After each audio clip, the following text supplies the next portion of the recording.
அந்த மாரி எடுத்த ரிஸ்க்ஸ்லாம் எங்க அந்த இடங்கள்ல? ரிஸ்க்குன்றது அந்த இடத்துக்கு போறதே டெய்லி ரிஸ்க் மாரி தான் இருக்கும். மென்டலி, பிசிக்கலி, மென்டலி டயரிங்கா இருக்கும். டெய்லி போம்போது, வரும்போது. அதுதான் ஒரு பெரிய பிரச்சனை மாரி இருக்கும் எங்களுக்கு. ஒரு போனவுனே ஒரு 10, 15 டேஸ்லாம் அந்த இடம் நல்லாருக்கும். ஜாலியா இருந்துச்சு. ஒரு டூர் போற மாரி இருந்துச்சு எங்களுக்கு. எல்லாரும் பேசிட்டு ட்ரெக்கிங் மாரி இருந்துச்சு. அந்த ஜீப்ல போறது எல்லாமே நல்லா இருந்துச்சு. அதுவே ஒரு 15 டேஸ் கழிச்சுலாம் வந்து முடியல எங்களால. அந்த மாரி அந்த அந்த பிசிக்கலி கொஞ்சம் டயரிங்கா இருந்துச்சு. மத்தபடி அந்த இடத்துல ஷூட் பண்ணும்போது இன்ட்ரஸ்டிங்கா தான் இருக்கும். எல்லாமே வந்து எப்பயுமே வந்து இன்ட்ரஸ்டிங்கா தான் இருக்கும். இந்த அட்டைப்பூச்சி இந்த மாரிலாம் இருக்கும். பட் அதெல்லாம் இருக்க தான் செய்யும் அவ்வளோ பெரிய காட்டுல. அதெல்லாம் வந்து நம்ம இதுன்னு சொல்ல முடியாது.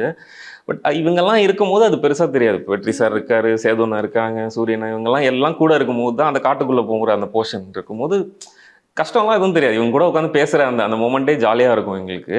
ஸோ நான் டெய்லி போம்போது சரி ஓகே இன்னைக்கு இங்கெல்லாம் போறோம் அப்படின்ற அந்த கஷ்டம்லாம் தெரியாது எங்களுக்கு. போயிட்டு வரும்போதும் தெரியாது. இன்னைக்கு என்ன சீன் எடுத்தோம்? யார்கிட்ட என்ன பேசணும்? சேதுவன்ட்ட என்ன பேசணும்? அப்படின்ற மாரி தான் இருக்கும்.